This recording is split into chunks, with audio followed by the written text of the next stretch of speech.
Eu sou Mário Persona e essas são as respostas que eu dei aos que me perguntaram sobre a Bíblia. A dúvida é se Paulo excluía mulheres das reuniões dos santos, das reuniões da igreja. Seria um absurdo pensar que o apóstolo Paulo excluísse a presença feminina nas reuniões quando ele disse que as vossas mulheres estejam caladas nas igrejas porque não lhes é permitido falar, mas estejam sujeitas, como também ordena a lei. E se querem aprender alguma coisa, interroguem em casa seus próprios maridos, porque é vergonhoso que as mulheres falem na igreja. 1 Coríntios 14, 34 a 35. Juntar a esta passagem, aquela ordem dada em 1 Timóteo 2,12, não permito que a mulher ensine nem exerça autoridade de homem, esteja porém em silêncio, juntar essas duas coisas para afirmar que as irmãs não precisam estar nas reuniões é perverter o texto bíblico e ir além do que está escrito. A passagem de 1 Coríntios é para as reuniões da igreja ou da assembleia, e a de 1 Timóteo é para todas as circunstâncias, mas nenhuma delas está afirmando que as mulheres não precisam participar das reuniões. De jeito nenhum.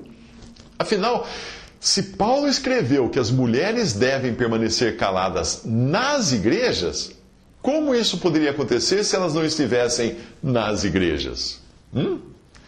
Paulo não está desencorajando as irmãs de participarem das reuniões, e jamais faria isso. A ordem é simplesmente que elas permaneçam caladas nas reuniões da Assembleia, que não participem de forma audível no seu falando.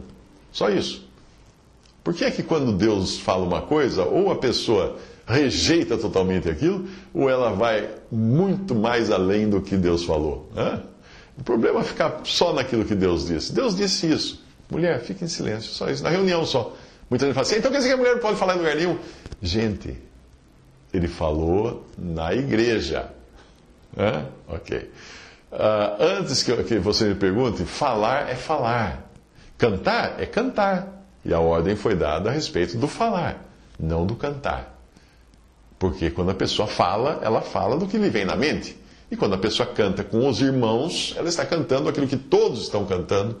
Portanto, não há como uma mulher cantar fora daquilo que está sendo cantado.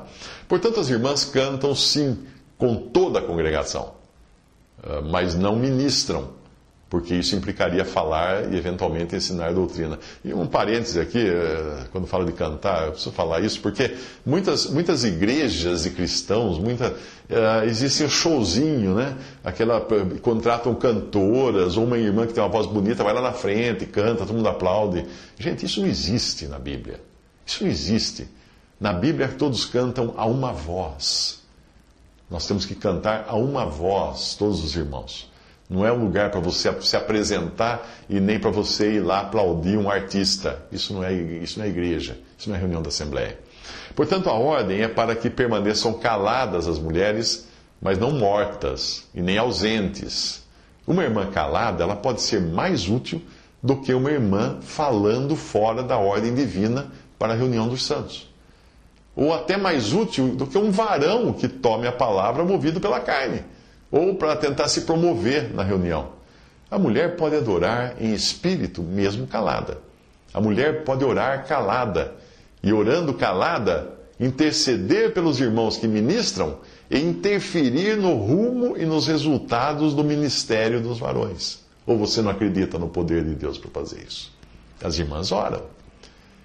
Uma irmã é como um soldado da retaguarda numa guerra que está operando o carro das telecomunicações e garantindo que o batalhão da linha de frente permaneça sempre conectado com o quartel-general.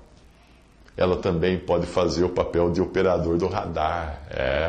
Porque uma mulher sábia, ainda que calada na reunião, pode ser útil para perceber o clima da reunião e até detectar comportamentos reprováveis de varões que ministram. Mulheres têm um sentido apurado para perceber nuances de comportamento.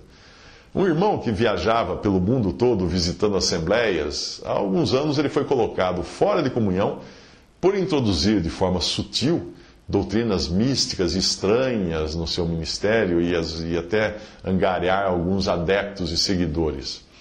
Muito bem, recentemente, quando eu relembrava esse caso na conversa com uma irmã anciã, ela me disse: a irmã fulana foi a primeira pessoa que me alertou sobre o que ele estava fazendo antes mesmo que os irmãos da assembleia dele detectassem o mal. Percebe? A mulher é realmente incrível para detectar as coisas. Ainda que uma irmã não possa intervir diretamente, de forma audível, nas reuniões da assembleia, ela pode levar suas impressões ao marido ou a um irmão responsável, caso ela seja solteira. Uma mulher calada nas reuniões, porém com bom conhecimento das Escrituras, pode também detectar erros no que está sendo ministrado. Priscila devia conhecer as Escrituras melhor do que Áquila, que era seu marido. E talvez seja esta a razão do seu nome vir antes no auxílio dado a Apolo em Atos 18, 25. Aquela passagem nos dá a entender que o discernimento de que Apolo não estava correto em seu ensino veio primeiramente de Priscila e Áquila, ou pelo menos de Priscila e Áquila conjuntamente. Ali nós vemos Priscila no seu lugar de submissão ao marido, não só detectando junto com ele o equívoco do recém-convertido Apolo, mas em sujeição a seu marido e junto com ele auxiliando na exposição das Escrituras. Ali diz, ele, Apolo, começou a falar ousadamente na sinagoga. Ouvindo-o, porém, Priscila e Áquila, tomaram-no consigo e com mais exatidão, ambos, Priscila e Áquila, lhe expuseram o caminho de Deus. É um erro terrível desestimular e desencorajar as irmãs só porque a ordem das reuniões da Assembleia exige que guardem silêncio naquele momento em particular. Qualquer um sabe o quanto mulheres têm uma percepção aguçada das coisas e o tanto que muitas delas se empenham em oração, principalmente por serem mais sensíveis às necessidades e dificuldades da família, dos irmãos.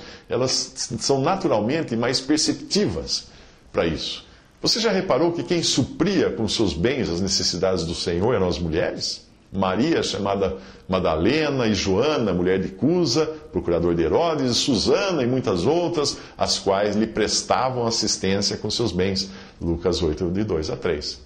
Pouco antes da formação da igreja, nós encontramos os apóstolos e discípulos do Senhor reunidos, e o Espírito fez questão de frisar, através da sua palavra em Atos, a presença das mulheres. Ali diz, entrando, subiram ao cenáculo, onde habitavam Pedro e Tiago, João e André, Filipe e Tomé, Bartolomeu e Mateus, Tiago, filho de Alfeu, Simão, o zelador, e Judas e Tiago. Todos estes perseveravam unanimemente em oração e súplicas com as mulheres. E Maria, mãe de Jesus, e com seus irmãos. Atos 1, de 13 a 14. Em Atos 2, quando o Espírito Santo desceu, estavam todos reunidos. E certamente as irmãs estavam ali também. Uma assembleia tem muito a perder quando perde de vista a importância das irmãs na manutenção do equilíbrio. Talvez nós devêssemos nos lembrar com maior frequência deste conselho de Deus a Abraão, que mostrava que naquele momento e naquela circunstância, Sara estava em melhor sintonia com os planos de Deus. Veja a passagem. Porém Deus disse a Abraão, não te pareça mal aos teus olhos acerca do moço, e acerca da tua serva. Em tudo o que Sara te diz, ouve a sua voz, porque em Isaque será chamada a tua semente. Gênesis 21, 12, leia a passagem inteira, o capítulo inteiro, para entender melhor. Sempre que nós encontramos na palavra de Deus uma ordem simples, como a de 1 Coríntios 14, para que as irmãs permaneçam em silêncio durante as reuniões da igreja, apenas durante as reuniões da igreja, surgem duas vertentes extremas, a dos que acham que aquilo era machismo e a dos que são machistas, extrapolam o ensino e desprezam as mulheres, proibindo que façam até aquilo que a Bíblia ensina claramente fazer parte do ministério delas. Além do episódio de Naamã, quando uma jovem serva é quem encaminha o grande general gentil a um profeta de Israel para ser curado, existe outro muito encorajador, e nesse até o nome da menina é mencionado.